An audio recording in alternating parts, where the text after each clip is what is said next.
years, we've seen societies advance from primitive tribes to thriving civilizations like the Great Roman Empire. But what if we lived in Minecraft? Introducing Earth 2.0. Here we'll be seeing constant natural disasters, brutal winters, and violations of the Geneva Convention. So just like normal Earth, it is in this massive world where hundreds of players will be asked to survive, build societies, and relive through some of the darkest times in human history. Which continents will rise to the top? How will humanity evolve over time? And what, if anything, could be our downfall? Ladies and gentlemen, I present to you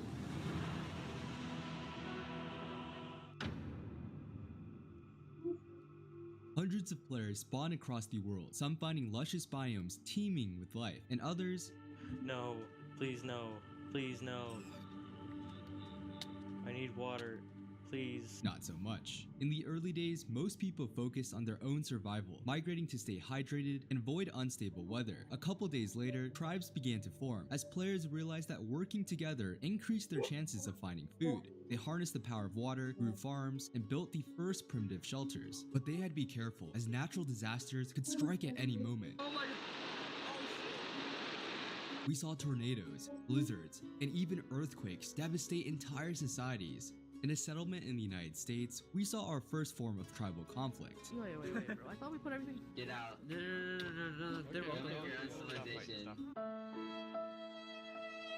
Within different groups, the first leaders rose to power. A player named Trillium was appointed the King of Africa after he saved dozens of people by discovering water and sending out search parties to rescue those stranded in the Sahara Desert. On the other hand, Great Britain decided to elect their leaders through more honorable measures. Oh, Silverman takes a hit. Oh, another hit from Mr. Wah. Dude, they're commentating this like a sports match. We saw many different ideologies form, such as communism in Russia and a theocracy worshipping the gods in the Amazon rainforest. Do you see that book right there? Everyone has to protect this book. This book is our life. I approve of this book. Religion became a central part of these societies, as players speculated that staff members were controlling the weather, prompting many leaders to order the creation of shrines and temples to honor the gods, similar to the Aztecs in the 1300s. Of course, the Australians decided to build a giant kangaroo instead. But soon, a great test that would only ensure the survival of the fittest would envelop the world.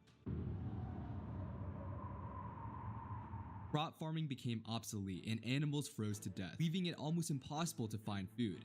Do you think you can spare us 2 strings? Oh, Magicum, spare us some bread, please. Yeah, this was a full-on humanitarian crisis. Entire settlements were wiped out, leaving nothing but ghost towns behind. In droves, refugees flooded into the most prosperous civilizations, begging for scraps. He who controlled the wheat controlled the world. In civilizations with meager food reserves, order quickly broke down. Berry farm. I'm half a heart. Go back to the. Oh! Okay, Zoo, we need to make a decision here. Zoo, he needs to go. You know who I'm talking about. Stigma, it's not personal, but we're. Whoa, what?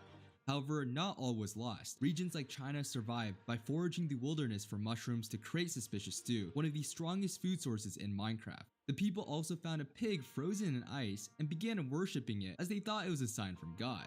Was in a water source when it generated in, and then it became ice, so it is naturally frozen in ice. We can hear its whispers from the mountains. It gives us prophecies. So I will kill it for the god.